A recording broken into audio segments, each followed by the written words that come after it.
My name is Bob Liff, and this is the CUNY Forum, a town meeting that brings prominent New Yorkers together with faculty and students from the Edward T. Rogowski Internship Program in Government and Public Affairs. We're here to talk about what we can expect as Zohran Mamdani prepares to move into Gracie Mansion and City Hall in what is as dramatic a generational and ideological change as could be imagined. The signals during the transition show a pragmatic understanding that running a city of 8.5 million people with a government of 300,000 employees is different than the debates that take place in activist corridors where many of us cut our political teeth. His appointments, especially First Deputy Mayor Dean Fulayan and Police Commissioner Jessica Tisch, as well as his outreach to business leaders and in particular Jewish leaders still concerned about his undiminished criticism of the Israeli government, show what I view as a maturity that one might not expect in someone who will soon be the youngest mayor in 113 years.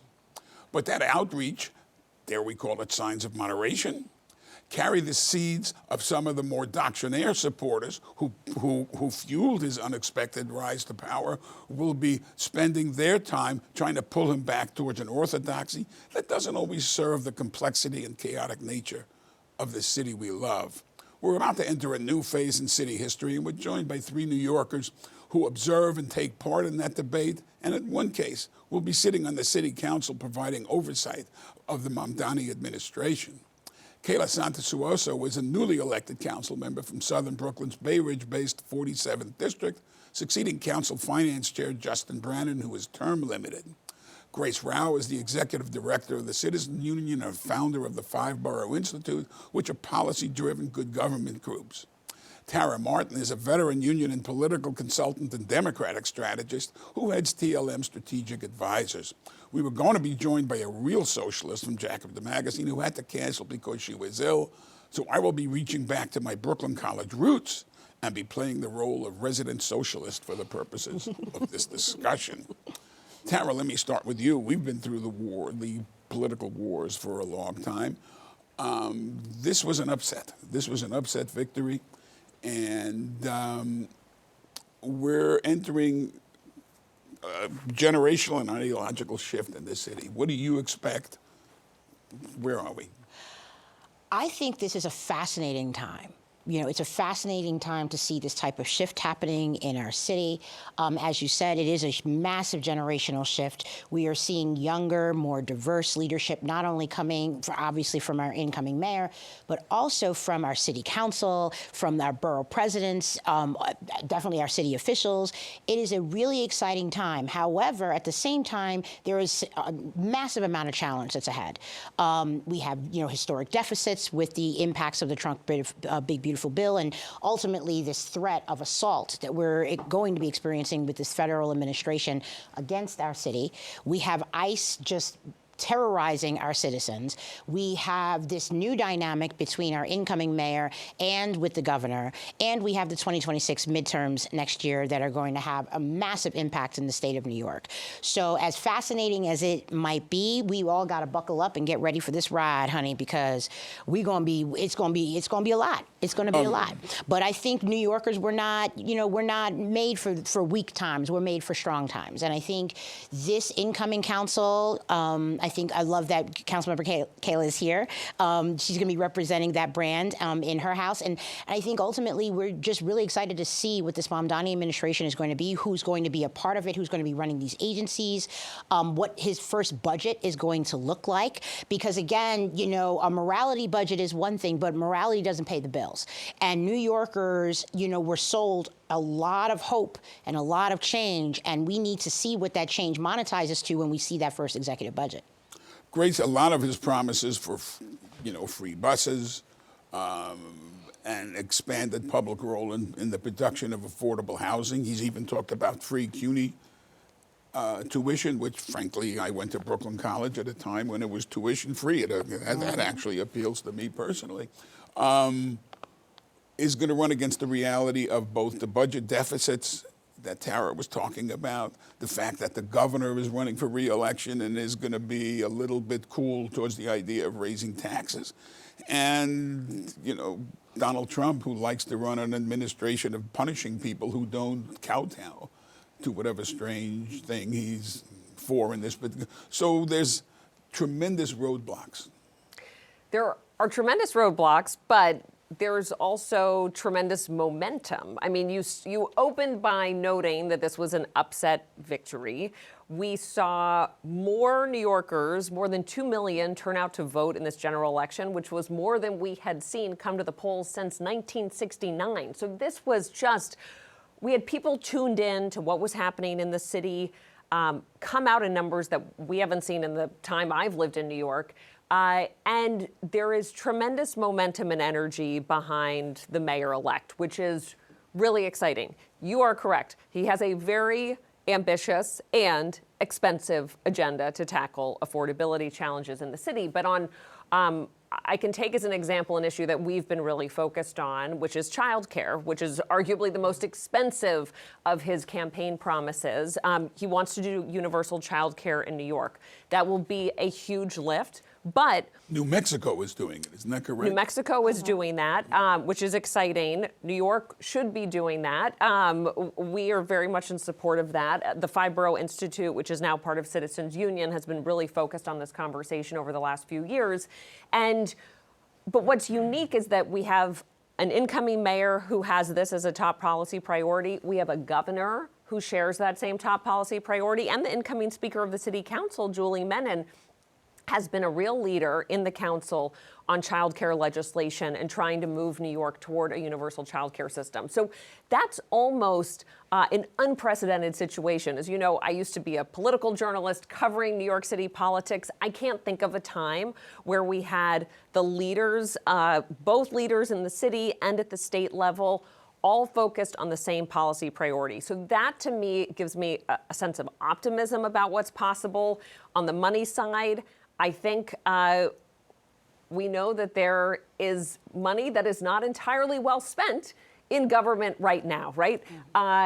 There is a lot of bureaucracy. It has been a very, very long time. In some cases, it hasn't taken place in the way that it should, where there's been a real thorough assessment of what programs are working, what maybe doesn't need to exist in the same way anymore or could be done in a more cost-effective way. And so I think there is going to be a lot of pressure on the new mayor to look creatively at the budget and find existing resources in the city coffers, same in Albany for the governor, to start laying the groundwork for some of this agenda to move forward.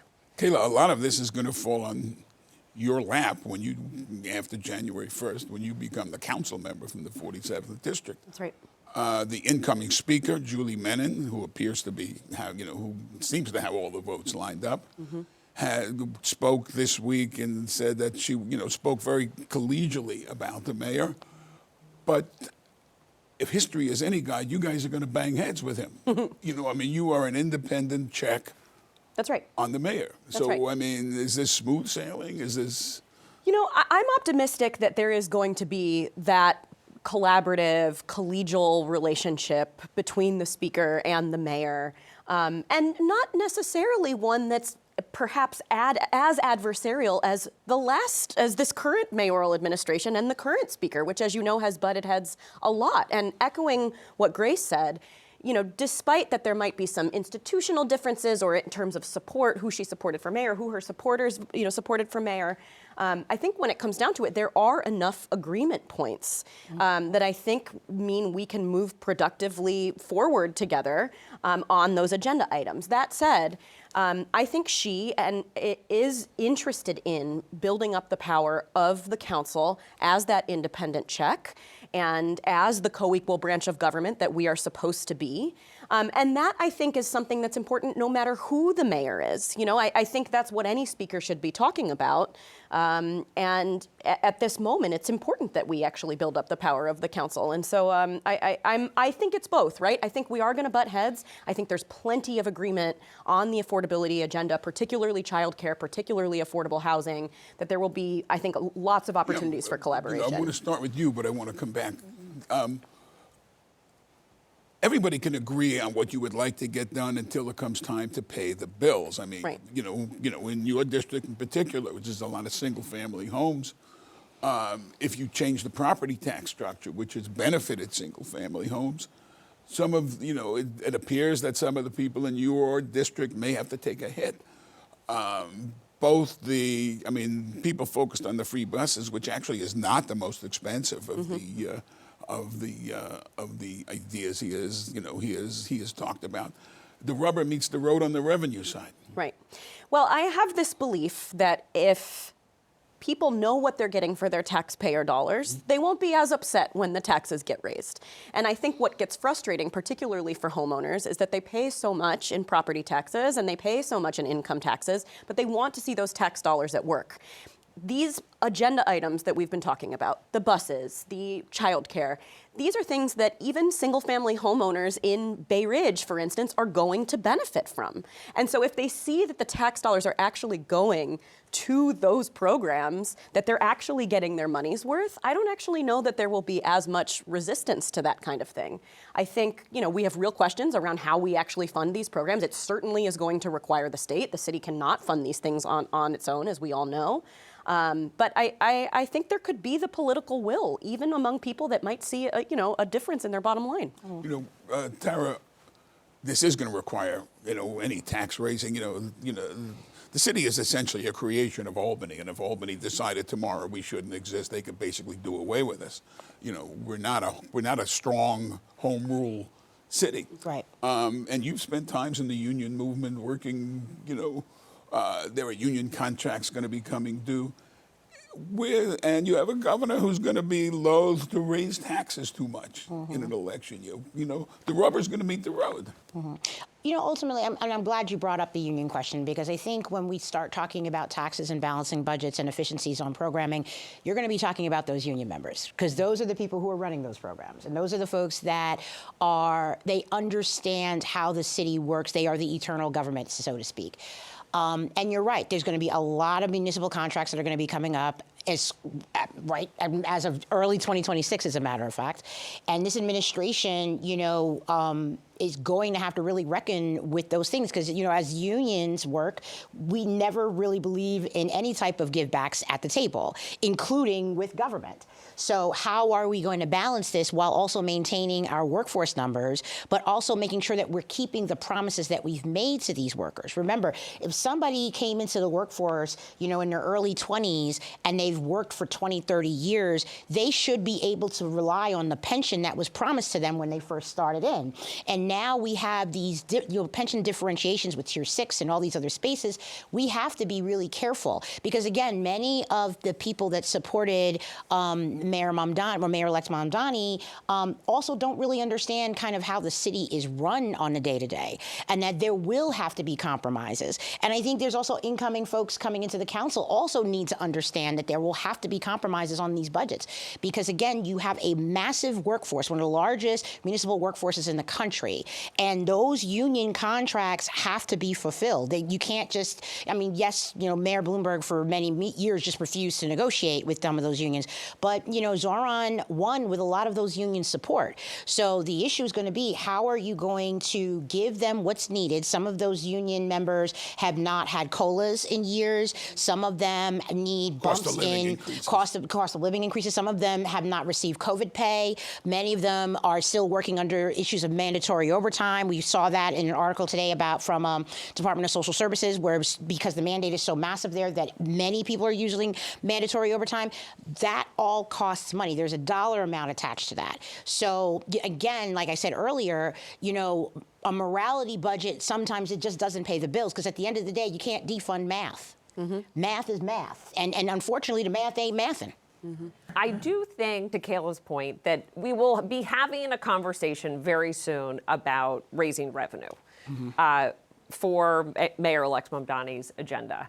And I think that I've been focused on sort of the arguments that we heard around congestion pricing as a model for what is possible when it comes to thinking and messaging about raising taxes in New York. So in the context of childcare, which is where a lot of my energy has been focused, we have been very, very committed to engaging with business leaders in the city around the need to have deeper public investments in childcare, right? This is not something that the private sector alone can and will solve. The market simply does not work for so many families. That's why we're seeing costs go up. We're seeing New Yorkers with young children who are leaving the city or leaving the workforce to care for young children. But on congestion pricing, when the economic facts were laid out and the argument was made effectively to the business community that, yes, we will all need to pay more to drive into the central, business district in Manhattan, but this is ultimately an investment in our economy, and as a whole, we will see. Because of producing money for the MTA. Yes, we will see producing money for the MTA, which is essential for the city, but also you're not going to sit in traffic all day, and so you'll make more. Your businesses will make more money. It's a net positive for the economy. Frankly, childcare is not dissimilar to that. It's economic infrastructure. I think it's more basic. It allows, yeah. But it is sort of foundational to the future of the city, to the growth and vibrancy of our economy. And so I think we have in the mayor-elect an incredibly effective messenger.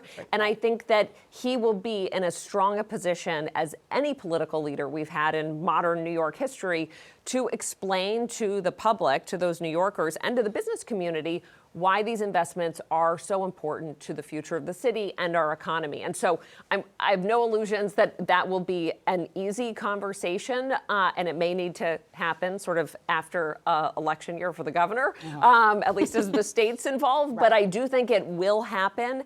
And to Kayla's point, when people can see the tangible benefits of the greater investment that they are making with their tax dollars, that makes a world of difference. Yeah, and that's to say nothing, too, of we're not talking about the lost opportunity and economic costs when working families do leave the city and take their families and their tax dollars and their jobs with them. And so I think part of that messaging, and I completely agree that it's mainly a messaging challenge. I mean, it's also an electoral challenge, but it's a messaging challenge too, is to describe and to define what we are losing when we lose working and middle-class families moving away from the city because they can't afford to raise kids here. Affordability, which was the main mantra that Mamdani ran on, I'm struck by the fact that he is a member of the Democratic Socialists of America. He says he is a socialist, but he got the majority of his votes, most of his votes, from a swath of largely gentrifying, mainly white, young people who are priced out of getting a place to live. I mean, this is legitimate. I have 2 kids in their 20s. I understand this. Across the swath from Williamsburg to Bushwick, across northern Brooklyn. These are highly educated people. If I remember my Lenin, it's kind of a vanguard without the proletariat. And I learned some things in Brooklyn College. So is socialism the bugaboo it once was? I think we're getting stuck on socialism on as labels. a whole. Like, we're getting stuck on that being as a label, right? Like, and unfortunately, I think the New York media has gotten stuck on stupid, basically. Like, it's a selling factor to scare the hell out of people, socialism, but it's meant to scare the hell out of people of a certain age and of a certain background, right? And sometimes it works. About my age? Yes. Yes. You, exactly. You don't want to point fingers. Name it and claim it. But I say all that to say that, like, I live in one of those highly gentrified communities that came out very strong for Zohran Mamdani, and I live in Bed-Stuy. I live in the heart of Bed-Stuy. And I'll tell you, I have, nephews and nieces in their 20s and that are going to the clubs at night, and they come back and, Auntie, I'm voting for Zohran. I'm like, what? And they're like, I saw Zohran in the club. I'm voting for him for mayor. I'm like, what? So, but at the same time, I have my neighbors who are in their 60s and 70s who bought their homes when Bed-Stuy was burning, when it was do or die Bed-Stuy. And they are terrified because they feel like they are going to either be priced out of New York or that because of this incoming administration is going to create such a firebrand for gentrification across the board that Bed-Stuy won't be known as a black neighborhood anymore. And so I think the narrative around socialism, it's definitely generational, because at the end of the day, it's about affordability. Whether you are black, whether you're white, whether you're living in the city or in the outer boroughs, if you are young or old, we cannot afford to live in this city anymore. Right? And for what we are paying in taxes, we are not getting back in services. So across the board, people are looking for a disruption. They are, and ultimately, Mayor-elect Mamdani is the ultimate disruptor. He is going to basically kick open the doors of the system, and people are excited to see what he's going to do. And a lot of promises were made, mind you. But again, we campaign, in a space of, over-promising and under-delivering. But we don't govern that way. So we have to get to a place where that's consistent. But I think, again, back to your question, socialism, it's not what it used. It's not the demon that it used to be. When you're dealing with real issues of affordability, where people who grew up here, I'm a born and raised New York kid. I'm a backpack kid from the 90s, right? And I lived here. And now people my age, my friends that I grew up with, they can't afford to live here. They can't even afford to have their children grow up here and live here. Well, I know. So this is the challenge. I know that. I grew up in public housing. I grew up in Linden houses. That's socialism. I'm now eligible for Social Security. Mm-hmm. That's socialism. Mm-hmm. Public goods, public service is a collective concept. So yes, I believe that it's essentially a social democratic point of view. But again, it's also about, it's really about generational shifting. Like before. Which means, by the way, just since you picked on me for being old, one of the best things about the generational change is they'll stop blaming us, and now we can blame them. So, so there is that benefit. I mean, if you think about it in the context of before Zohran Mamdani became a household name and he was America's favorite socialist, before the most notable socialist, democratic socialist most people knew was Jim Jones, and nobody wants to be known with that. Or Bernie Sanders. Or Bernie Sanders, for that matter. So let's stick with Bernie. All we're saying is that, look, let these young people do what they're going to do. Let them change the world. I think the fear-mongering, it's sort of, it brings me back to, it's systemic to the first Obama administration and the Obama run, how it was really rooted in fear. People didn't understand it. People didn't understand how to say his name. People just didn't know what they were expecting to happen. And I think this is another type of generational shift. Let young people, let's see what they can do. We've messed it up for a while. Let's see what they can do. Well, the other thing, just to sort of pull a little further on your socialist thread, is that while that, Zohran Mamdani comes from the DSA. And is a child of privilege, somewhat analogous to the gentrifiers I was talking about. Yes. But he, as a candidate and now as the mayor-elect, has shown that he has a very strong pragmatic streak. I think that he is not making decisions based on some kind of ideological test that is being applied to people. His early hires into the administration have only reinforced that, right? Jessica Tisch, the current police commissioner, asking her to stay on. Dean Foulahan coming in as first deputy mayor. These are people with sort of a real depth of experience in government, but also, especially in the Jessica Tisch position, someone who is not necessarily ideologically aligned with the incoming mayor. And so to me, it's a sign, and frankly echoes what we heard from him in the run-up to the general election, that he wanted to assemble sort of a gang of rivals type administration with people with different viewpoints, saying that there will be no sort of litmus test to be part of his team other than somebody with a track record of success and real experience that they can bring to the table. So I think that my hope is that sort of starts to turn down the volume on some of the fear-mongering that we have seen about what this means for the city. I mean, you've just gone through a political campaign. You are a political animal in the good sense of the word. Depends on the day. And, Mario Cuomo said you campaign in poetry and you govern in prose. I mean, Robert Browning wrote that,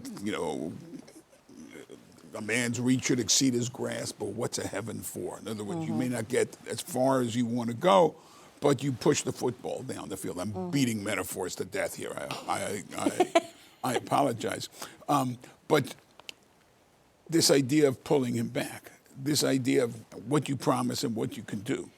So it's, I don't even really see as pulling it back. I mean, I happen to know the mayor-elect personally. I was actually his boss once. I managed a campaign he worked on. She worked on a campaign that opposed the city council member she later worked for, which is a nature of Long and complicated, politics. speaking of team of rivals, yeah.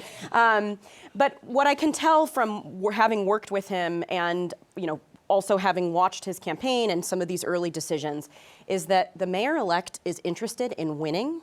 The mayor-elect is interested in delivering more than he is interested in satisfying a litmus test or satisfying any sort of purity test. And I think these early moves have shown that. He wants to actually deliver on that affordability agenda. And I want all of you to jump in this, but there are people within the DSA. Now, the New York City chapter of the DSA is a lot more plugged into reality than the national DSA, which has echoes of the factional fights from when I went to Brooklyn College in the 1960s, and the lefties would rather fight with each other than find some common enemy. They've worked within the structures of the Democratic Party. Right. I mean, they're more, they're a much more reality-based, pardon my language if this is offending anybody, but they're more plugged into reality. But there are, they're socialists for a reason. And you talk about he's going to, you've all talked about he's going to have to make pragmatic compromises. He's going to be pulled back. I think so, but I think at the same time, if the DSA and his supporters and his base recognize that what won the seat, right? Not just made a splash, not just created great social media followings, but what won the seat was the message and the agenda on the affordability, that he has to deliver that. The stakes are too high. Exactly. So we can argue, like the DSA can argue, okay, well, maybe you should appoint this person instead of this person, or maybe I like this person's policies on X and Y, but I don't like it on Z. If we feel that that is the person that's really going to deliver the agenda, then that's what he's obligated to do. And I think that's really the way that he's thinking. Right. I mean, ultimately, people want results. Right. We don't care about the sausage making. What are the deliverables, right? And he has a very big agenda to meet. Is he going to, get 100% wins on everything that he's laid out? Absolutely not. No mayor ever has. However, he has to deliver some substantial wins so that he can run on in 3.5 to 4 years from now, right? So I think you're right. I think the DSA, does have to be kind of sort of like corralled a little bit, or at least really understand kind of their role. Because the other thing, too, is everybody has a role to play. There are folks in this administration who are going to be working side by side with the mayor-elect whose job it is to deliver, and they have to be laser focused on that. And the DSA's job is to be on the outside doing what they have to do to continue the advocacy. Like, let's not forget, the mayor-elect was able to secure this victory with more than 50,000 individuals from the city of New York who came outside and knocked on doors and made phone calls and donated whatever little change they had to make sure they supported his vision and this incoming administration. That army doesn't go away. The DSA could utilize that army to continue to secure the agenda for this incoming administration. So their job is just different from what the mayor-elect has to do and all of the folks that are going to be running these agencies. It's just different. You brought up the Obama. Obama was some kind of alien that many people in American politics couldn't get their minds around, which of course plays into the identity issue, and which remains both. Identity is an issue of great strength. Identity can be a club. I've said this before on this show. For those people who are concerned that we've elected our first Muslim mayor, I'm Jewish. I keep thinking back to 1961, and when Robert Wagner was running as a Democrat, was running for a third term, and the Republicans were extremely liberal in those days. A guy named Louis Lefkowitz, who was Jewish, was the very liberal Republican state attorney general, was running against him. And I went into the voting booth with my father, because you could do that in those days, and he said, "Shh, don't tell your mother." and he pulled the lever down for Lefkowitz, right? And then I went into the voting booth with my mother, who said, "Shh, don't tell your father," and pulled the lever down for Lefkowitz. Because we had never had a Jewish mayor, and there was a sense of blood being thicker than water. So I have a deep respect for that, you know, for what that means to a huge segment, not only of Muslims, but of expanding the universe of what New Yorker means, what it means to be a New Yorker. But there's no question that, I mean, this is a Democrat who did not win the Jewish vote, and which is unheard of, which is unheard of in New York. So, and he has made a lot of the right moves in terms of meeting with people, just the way he met with the business leaders. I mean, he's meeting with people who did not support him. So, identity, and socialism is an economic philosophy. So the degree to which it gets caught up in identity politics kind of dilutes the targeted message. I don't know if I'm, No, you're dead on. I mean, I think, especially in the primaries, right? The mayor-elect didn't really do well in Black communities during the primaries. Or in Latino communities. Or right? in poor communities. Right. And a lot of that was, there was just such a disconnect. And I think over the years, the DSA has kind of gotten this rap of, kind of diluting the issue of race and diversity as an economic class issue. And for Black and brown people, particularly of a certain age, who, escaped segregated South, who dealt with, economic racism here in New York and other places, whether it's in education systems and other areas, to dilute their experience around racism for political purposes, it's never going to work, right? And I think, but at the same time, the mayor-elect adjusted. He course-corrected into the general. One of the first things he did after the primary, when he saw those numbers, he had a convening of Black leadership, not just insiders, Black political insiders, but also activists, advocates, people from all 5 boroughs came together, and basically it was a listening session where he just heard from people directly, and it was just a profoundly honest conversation where these individuals talked about their fears, but they also talked about what the campaign was not doing and was not saying in the primaries, and that here's the roadmap that you need to follow if you want to penetrate in these communities. And he didn't just take that advice and just kind of put it on a shelf. He went out into these communities and did the work. Like, he genuinely went to churches. He went to nightclubs. He went to do walking tours in all 5 boroughs in all of these communities, whether people supported him or not. He still went in and did it. For me, that was incredibly profound to see. And if he is doing that with Black and brown communities, he will do that for every community that felt marginalized and felt like they weren't being heard or weren't being taken seriously in the electoral space, that he is going to continue to do that outreach and that advocacy in a very authentic way as mayor. And we've already seen, I think today he's supposed to be meeting with the New York Board of Rabbis to try to really repair and restore those relationships. He is willing to do the work. And I think that's what makes him kind of a one-of-a-kind candidate that's not going to be replicated anytime soon, because this is someone who has a depth of authenticity and has been leading with that, even in the assembly. Go ahead, I'm sorry. No, but I think also one of the most important things that you got at in that description that other people who've spent time with him have echoed to me is this idea that he listens, right? This sort of, which is, not to knock Kayla, who's our resident politician at the table here, but it's like that is a quality that not all politicians have.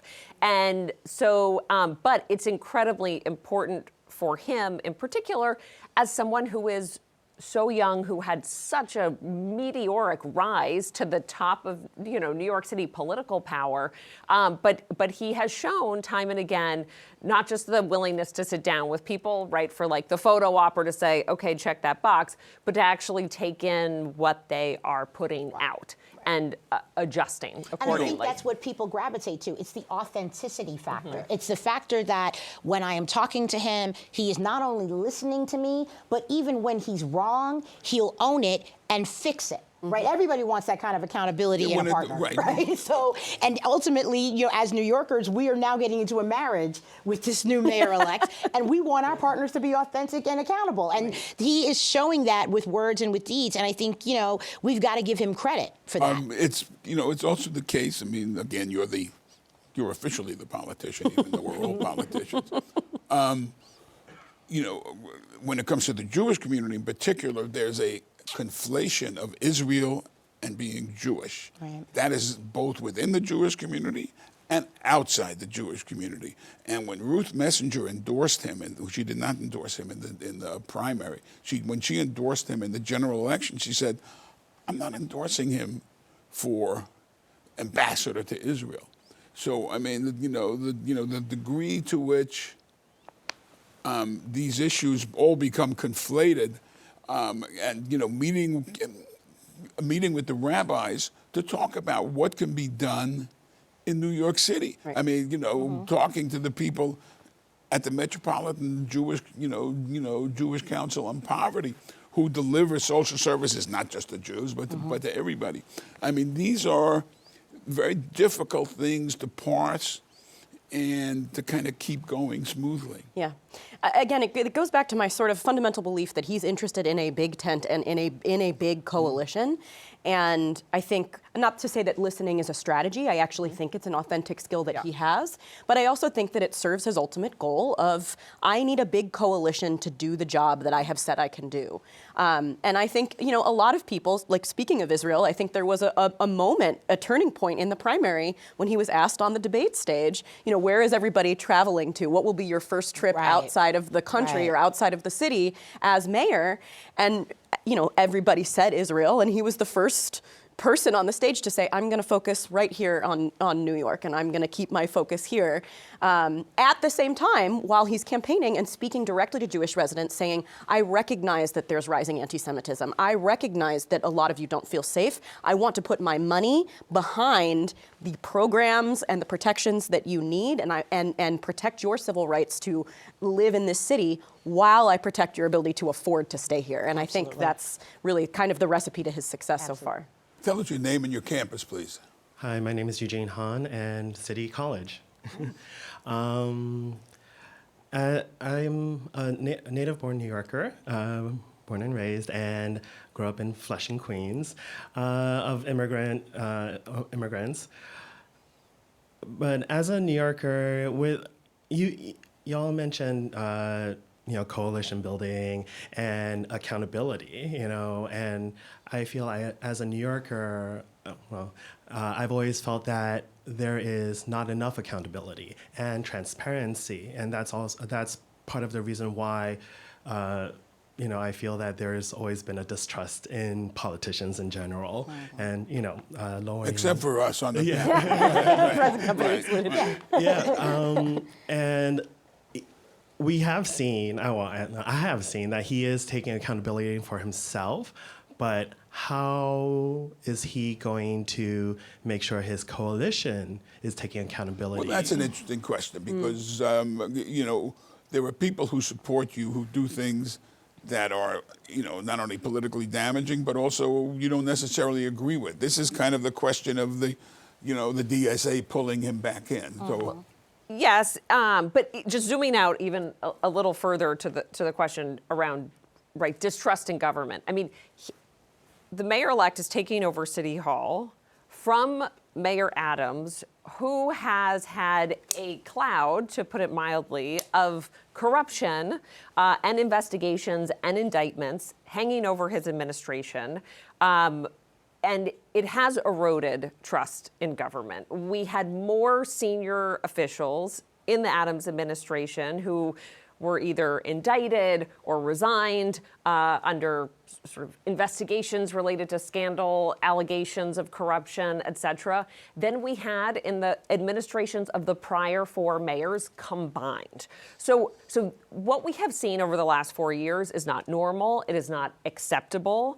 And Citizens Union, which has put out a very thoughtful ethics and accountability agenda for the next mayor, we think the mayor-elect has a real opportunity, and frankly, even more so, it's just a necessity that he come into office, he make it very clear, both with his messaging and with his policies, that the corruption and allegations and investigations that we saw in the last administration will not be tolerated in a Mamdani administration. But it's also the case that, I believe that in many areas, the Adams administration's corruption investigations hid some genuine achievements. Right. So this is, I just did an interview with somebody today from the New York Times who's looking back on, on the Adams administration and asking my thoughts. And, to me, it was just, they did have some wins, especially in the area of housing. They had some great people, thankfully, and senior leaders, leadership positions who were really wonderful, devoted public servants. But imagine what they could have done without the massive distraction of these corruption investigations, not to mention the fact that 4 deputy mayors resigned en masse together in the spring because basically they said, we cannot work for this mayor given the deal that he appears to have just struck with the Trump Justice Department. So that was a huge loss for the city of really talented public servants who were bringing so much energy and ambition to their jobs. And they exited because they couldn't stay or felt like they couldn't stay and get things done. So you are totally correct. Like, there have been some positive policy wins, but just imagine how much more could have happened over the last 4 years without the distraction of these corruption investigations. Yeah, I completely agree. And I think to a little to the question about, sort of coalition and accountability, because that is the challenge, right? When you have this what I'm describing as kind of like this big tent majority, how do you keep everybody happy in that kind of tenuous coalition? And I feel like a broken record, but I think that as long as everybody recognizes that the affordability agenda is what carried the day and what carried the votes, as long as we remain focused, as long as we don't get embroiled in corruption scandals, as long as we're actually delivering, I think that is a strong enough core that's going to keep, the whole thing together. I would echo, my fellow panelists in the same space, right? At the end of the day, the biggest challenge that he's going to be faced is how do you keep this coalition together? How do you keep them focused? And how do you keep them honest, not only with you as the mayor-elect, but also with each other? Right. Because everybody, ultimately, everybody who comes together in coalition comes for different reasons. And everybody has different, priorities. So the focus here is to keep people aligned. And as we have alignment, it creates transparency. Unfortunately, though, when you have a government the size of New York City, it breeds bureaucracy. And it's easy to hide your corruption in these bureaucratic spaces, right? So this administration is really going to have to kind of take a sledgehammer to some of these pieces to create the kind of sunshine that needs to really come down on these pieces. Talking about his housing policy and, in the city of Yes, which is targeted on spreading affordable housing through neighborhoods that don't have it. And one of those neighborhoods that's very low on affordable housing is yours. That's right. Those of us who are old enough to remember when Mario Cuomo rose up in Forest Hills when they were trying to put affordable housing into Forest Hills, and there was a very racially charged struggle that went on. How do you see it? Do you anticipate concerns within the neighborhood? How do you balance that? Yeah. So, my district's interesting, right? Because on the district essentially stretches southern Brooklyn from Bay Ridge to Coney Island, right? And neighborhoods in between. And all of those neighborhoods have wildly different needs. So Councilmember Brannan was successful in building a lot more affordable housing on the Coney Island side of the district, but Bay Ridge definitely, I think has some of the lowest new affordable housing built in the last decade or so out of almost any neighborhood in the entire city. So as a result, because of the ballot measures that were passed in the November election, I will actually lose my ULURP zoning vote in the council, most likely coming up. And what that does is it puts pressure on my district to say, well, you want to get that zoning want to get that zoning vote back, you have to build enough affordable housing to get you off of the naughty list, essentially, and get you back in sort of lockstep with some of these neighborhoods that have been more open to it. I will say that as I knocked doors throughout the summer and fall, there are definitely large swaths of Bay Ridge that see it predominantly as a single-family home neighborhood, that want to keep that low density, and I get it. That's the character of large swaths of the neighborhood, and I understand it. Fundamentally, though, Bay Ridge is also home to a lot of large rent-stabilized buildings that have been around for forever, that really is the bulk of our population in Bay Ridge. And more people want to be able to afford to live there, raise their families there. And so my sort of approach to this has been, let's build where it makes sense to build. We have a ton of density along 4th Avenue, which is sort of like the heartbeat, of the residential part of the district. And it's already high density. It's already tall buildings. Why don't we take opportunities along that avenue, which isn't completely built up yet, especially as you get further south in the neighborhood, and just build where it already makes sense to build. I think if I can work collaboratively with my future constituents, to let them know, like, look, we got to get off the naughty list. Like, we're going to have to find the places that build that don't fundamentally disrupt the character of the neighborhood. Let's work together so that we get our voice back, on the city council. This was your issue.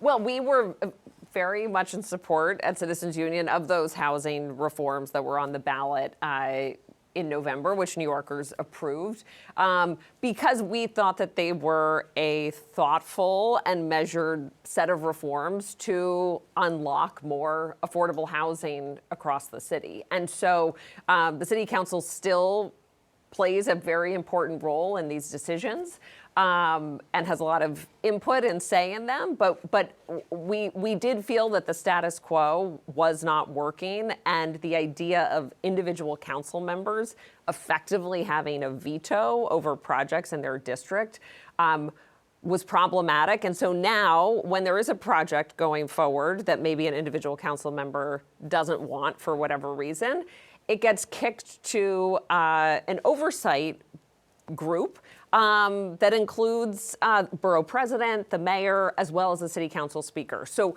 there is still an opportunity, but to make a thoughtful decision about whether a project is appropriate or not, or should go forward. But the people who are deciding that have a bigger picture view of the city's needs, of the borough's needs, and we thought that made sense as a positive reform on the housing front.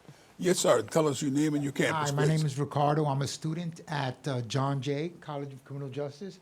So my question is about affordability. I heard we were talking about affordability and how when he comes up for election again, he's going to have those deliverables. But what are they? What does that look like? How do I know What are the things are measurements? affordable? Right. What are the metrics? What Right, does that yeah, mean? yeah. Right. How can I tell that he was successful in delivering affordability? I mean, I think what's unique about Mayor-elect Mamdani is that we all can list his key campaign promises. That is quite unusual. I mean, Mayor de Blasio. Except, by the Mayor way, de Bla- just yeah. I want you to continue. Except in the area of education, where there was almost no discussion, and we're not having a discussion about it here. But I'd be remiss if I didn't bring it up. So go Totally. ahead. No. It was not an exhaustive list of Right. issues that New Yorkers care about, right? But it was very clear about Right. these childcare, free buses, groceries, Freezing the rent. and freezing the rent, And freezing the right? rent. So I think New Yorkers are going to say, if you are in a rent-stabilized apartment, was my rent frozen? That is a campaign promise that I think is problematic, but anyhow, that's a side issue. But that's if you're a New Yorker and assessing, was my rent frozen? If I have young children or I'm thinking about it, I don't think that universal childcare is going to be stood up in 4 years, but have they made meaningful progress to either lower the cost of childcare, create more childcare seats across the city? Can I feel confident that I'm going to get into a 3K program in my neighborhood? So those are measurable things. Are buses free? Or is there a pilot program where a number of bus lines across the city are free? I mean, these are very clear issues, and he may not achieve all of them. I think it would be highly unlikely to achieve all of them in 4 years. But New Yorkers are going to have a scorecard, really, and they're going to be able to say, have we made measurable progress on these key affordability metrics? Right. I mean, I would agree. I think the other piece is when you do deliver either a full-on win or an incremental win, how are you packaging it? How are you messaging it? And again, we are very fortunate with Mayor Mamdani's ability to not only message clearly, but he utilizes the current tools, not just social media, but just, you know, overarching, even how he engages traditional media. Because I think it's sort of like what the kids like to say, if it's not on video, it didn't happen, right? And I think for him, he's been able to be masterful in being able to market and push this narrative. So even as you create incremental wins on the policy side, he can package and sell this and put it out in communities and really get people to understand, day-to-day people who are living distracted lives, to say, okay, he is bringing down the cost of childcare. He is freezing rents. He is doing grocery stores. Whatever it is that he is going to do, he has to do it consistently. So, like, we can't see, like, sort of his Instagram feed go dark after he becomes mayor. Like, if anything, it has to get turned on even further, because ultimately it's about how is he going to, you know, ultimately market these wins so that people understand it and feel it in their real lives. And I think it's also not just his social media can't go dark. The challenge and the struggle, I think, is going to be, can you manage to not get distracted by whatever other political winds are going to be blowing, right? And I think of which they do often, always, right? And so I think it's can you stay on message? Do New Yorkers have a sense that you're still focused on that affordability agenda? And I think we've seen in some of the electoral decisions that he's made recently and some of the appointments that he is not willing to get embroiled in fights that he doesn't think he can win. His focus is it's amazing. Yeah. Like, you know, he could give me lessons. His ability since the election to just stay really centered around what he was elected to do, and at the same time prepare so day one he hits the ground running and he's just focusing on this work. He's not getting dragged into these other political fights, and he's although he is in the congressional elections, but we can deal with those at a different time. That's a different time. Right. But I would even say, to a certain extent, even in that situation, it's very measured. Because at the end of the day, it's all about the promises that he has made to New Yorkers, and he has to deliver. There is no room for error there. Let me take one last question. We have 4 minutes left. So tell Hi, us how your are name you? and your My campus. name is Anna. I'm from Hunter College. And I understand that we're here today to discuss the administration of Mayor Mamdani, incoming Mayor-elect Mamdani. However, I wanted to know the panel's opinion on the recent announcement that Assemblymember Amanda Septimo made in running against Richie Torres, and if perhaps this momentum that you're talking about perhaps fueled that decision? You know, it's interesting because, you know, this gives us an excuse to talk about the congressional politics. This is great. He has decided to back Hakeem Jeffries, which is the mayor-elect says, I don't want to challenge the Hakeem Jeffries because he could be Speaker of the House. That could only help the city. In the case of Dan Goldman, who was a congressman in southern Manhattan and northern Brooklyn, he is backing a challenge. He's backing Brad Lander, who backed the comptroller, who backed him. I'm not sure. Has he jumped into the Richie Torres race yet? I don't think he's jumped into any other races other than but Brad, I think. the degree to which he doles out his political influence, his political chips, it's a very interesting process, isn't it? I think it's also about being strategic. You know, Yes. like there are certain races that you can get into that are low-hanging fruit that's not going to hurt him in the long run and are going to support. But in the ultimately case the of agenda. Jeffries, he's, you know, pushing the DSA and his core allies to the side, saying, don't mess with Jeffries. Well, I think you're right. I think your assessment about that race is right. I mean, Hakeem could be positioned next year to become Speaker of the House, which can deliver an incredible amount of resources to New York. And, you know, we can't afford to mess around with something like that, right?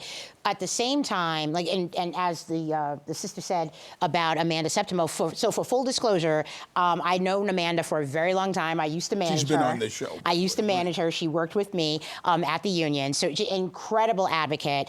The work she's done in Albany has been exquisite. She is literally the people's champ in the Bronx. But that particular congressional primary is really going to be interesting to watch because it is a repeat showdown between the Congressman Richie Torres and the former Assembly member Michael Blake, who has also announced in that race. So to see the two of them do another matchup again is going to be crazy. But to throw the sitting Assemblywoman into the mix is also interesting because her entire Assembly district is 100% inside this congressional district. And she has been, But what would the mayor-elect do in this? The mayor-elect... You have a minute and a half, so I want to keep this If I had focused. my druthers and I was advising him, I'd say stay out of the South Bronx. Let the South Bronx figure that out because ultimately, there is, it doesn't really benefit him and it also sort of takes him away from the focus that's needed on the affordability agenda that he's laid out. There's going to be primaries all over the place and everybody's going to be running in the name of Mamdani and everybody wants to catch the Mamdani effect next year. And, you have to pick and choose your battles. It's also very telling. Go ahead. I also think we're loath to map him and his race onto anything else. Correct. He's a generational... He also had the benefit of running against a very flawed pair of candidates, in Andrew Cuomo and Curtis Lee. Agreed. But I also think he's a generational communicator, and this is not commenting on the specifics of that race, which I don't really know too much about. Far from Bay Ridge, of course. Any race really, I think he knows that it's not a direct one-to-one of what he just was able to pull off. Right. Well, we only have 30 seconds left. Just in point of how the DSA has changed. The DSA was able to elect council candidates and legislative candidates in small areas. When they had a candidate against Richie Torres 2 years or 4 years ago, that candidate came in sixth. That's because they could not go beyond smaller groups. That has changed. Zohran Mamdani is going to be our mayor. We're out of time. I always make deadlines. Thank you. See you next time on CUNY Forum.